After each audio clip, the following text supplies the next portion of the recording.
when it comes to art and music, it is so intrinsic to us. It requires a very different level of consciousness to get into art and music.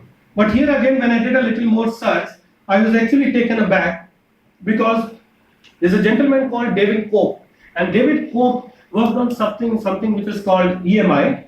And the most important thing was that till this point of time, in University of California, when David Cope was trying to create a completely different thing, he actually realized that most of the times, and he was a musician by profession, he was surprised that each time that we try to create a symphony, each time when we try to create a different note, each time that we try to define a new way of music, we were actually struggling. The reason was because we had limited choices. And some of you, if you play any instruments, then you will realize that beyond a certain point of time, it is difficult to continue innovating. And in fact, in our routine lives also, the projects that we undertake, right, we have a habit of trying to do everything again and again more successfully in a better and in a more meaningful way.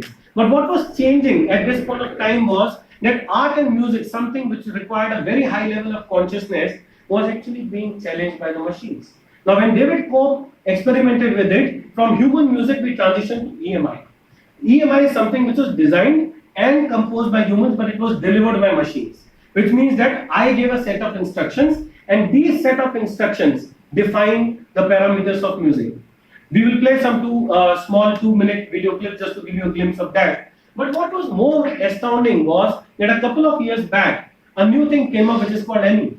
Now EMI, if some of you have, how many of you have watched Matrix movie? Yeah, quite a few of you, right? Now, in Matrix movie, or maybe in other artificial intelligence or Star Wars kind of thing, we actually see science fiction and we feel that this is not going to happen soon. But what is actually changing in a very big way is that EMI is an artificial intelligent music composer. It does not need human beings to tell what music to be composed.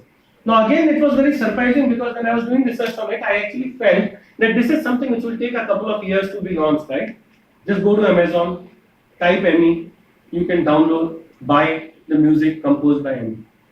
When EMI was composed for the first time and it was played, there was a gentleman called Larson. Larson challenged David Cope and he said, machines are fine, but their music sucks.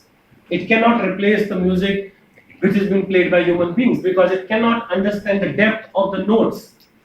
And that's where there was a challenge which was given to David Cope. David Cope and Larson both had two set of experiments to be done. In the first set of experiment, they actually had a set of people who were playing music live. On the other set of instance, it was EMI which was playing it.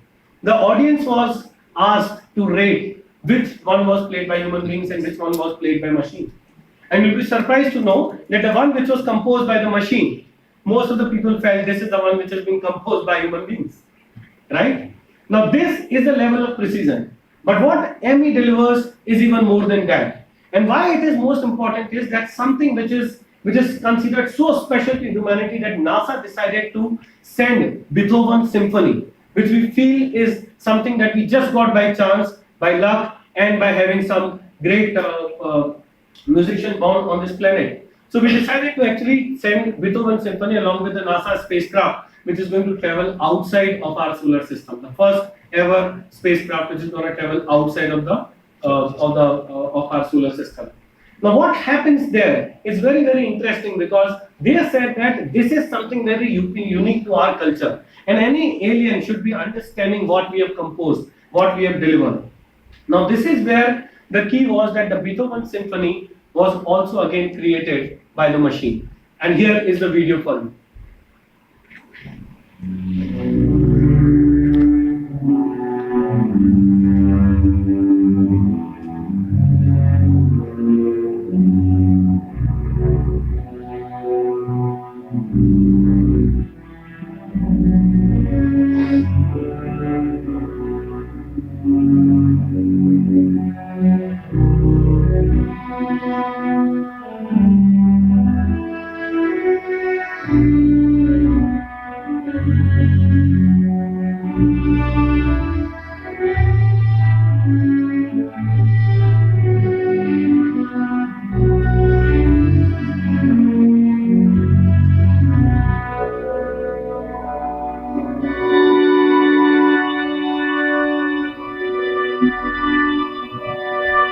Now this was composed Now this was composed by EMI. So it just tried to match what Beethoven had written, the notes that Beethoven had written, and just tried to copy that. But what you're going to see now is very astounding because this is something which actually takes input from you. So the next time that you actually like it or dislike it, the machine is going to decide what notes to be played, and it auto corrects the music and plays it for you. And here you go for it.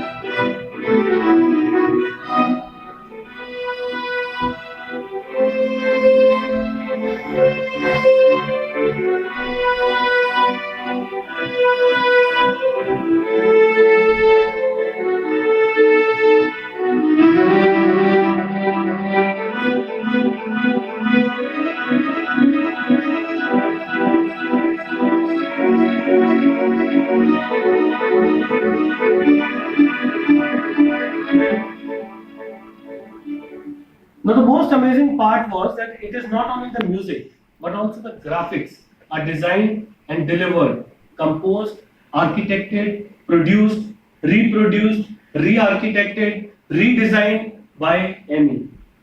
Now just in case if we think that artificial intelligence is not going to touch us, just in case if we think that digital strategy is something which is not very important for us, then guys, this is the time to wake up, because let me tell you that the disruption is actually coming and walking with very small steps, but it is walking very fast. And now the most important thing is that if this is where the world is moving, then what can HPE deliver to you? Because this is